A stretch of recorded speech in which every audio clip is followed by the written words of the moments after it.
Oui, bonjour. En référence au site missionnaire de la Divine Volonté, je vous présente un extrait de l'Évangile et du Livre du ciel. En ce temps-là, Jésus proposa aux foules une autre parabole. Le royaume des cieux est comparable à un homme qui a semé du bon grain dans son champ. Or, pendant que les gens dormaient, son ennemi survint. Il sema 2 livrets au milieu du blé et s'en alla.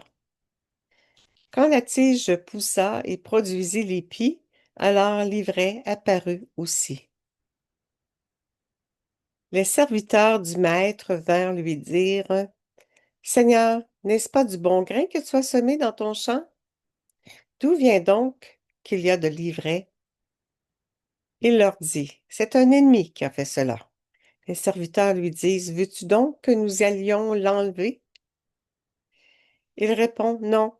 En enlevant l'ivraie, vous risquez d'arracher le blé en même temps. Laissez-les pousser ensemble jusqu'à la moisson, et au temps de la moisson, je dirai au moissonneur, enlevez d'abord l'ivraie, liez-la en botte pour la brûler. Quant au blé, ramassez-le pour le rentrer dans votre grenier, mon grenier. Acclamons la parole de Dieu. Louange à toi, Seigneur Jésus. Tome 30 au livre du ciel. Chaque acte accompli avec la divine volonté dans l'acte de la créature est une semence divine qui germe en elle. L'acte prépare la terre où ma volonté jette sa semence afin qu'elle germe pour devenir une plante divine, parce que c'est en fonction de la semence jetée dans le sein de la terre que cette plante est née. Si c'est une semence de fleur, il naît une fleur. Si c'est une semence de fruit, il naît un fruit. Or, ma divine volonté sème en chaque acte de la créature une semence distincte. Ici, une semence de sainteté, ailleurs une semence de bonté, etc.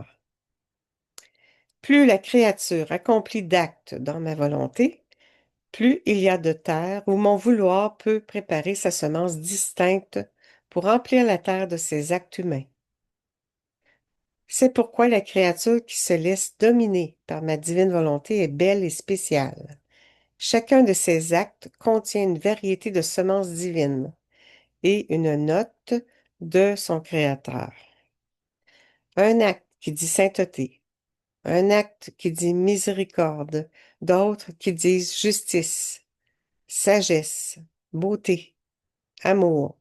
Bref, on peut voir une divine harmonie avec un ordre qui montre que la main de Dieu est à l'œuvre en elle. Vois-tu par conséquent la nécessité de l'acte de la créature pour que nous puissions semer notre semence divine? Sinon, où la déposer si nous n'avons pas de la terre? Ce sont donc les actes qui forment la terre où peuvent germer nos semences divines dans la créature. Par conséquent, on peut dire que la créature qui fait notre divin vouloir et vit en lui peut être appelée celle qui reproduit son Créateur et abrite en elle-même celui qui l'a créée. Maintenant, réfléchissez en votre fort intérieur. Combien de fois et avec quelle abondance l'ennemi sème-t-il dans vos cœurs? Et comprenez comme il faut veiller avec patience et constance afin que peu d'ivraie se mélange au grain choisi. Le sort de l'ivraie, c'est de brûler. Voulez-vous brûler ou devenir citoyen du royaume? Vous dites que vous voulez être citoyen du royaume. Eh bien, sachez l'être. Le bon Dieu vous donne la parole. L'ennemi veille pour la rendre nuisible, car la farine de grain mélangée à la farine d'ivraie donne un pain amer et nocif pour les intestins. S'il y a de l'ivraie dans votre âme, sachez, par votre bonne volonté, la mettre à part pour la jeter, afin de ne pas être indigne de Dieu.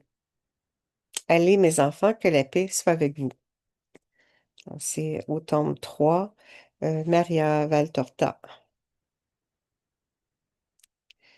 En terminant d'une ferme décision, j'entre en moi-même pour y trouver mon néant et je renonce à tout esprit d'ivraie, orgueil, vanité, hypocrisie, égoïsme, mensonge, haine, rancune, découragement, colère, impatience, vaine gloire, etc. Maman, toi qui défais les nœuds, je me recommande à tes bons soins. Ma volonté n'est plus et le divin Fiat a trouvé son plein empire en moi. Oui, Jésus, transforme-moi en toi. Oui, Jésus, transforme-nous en toi.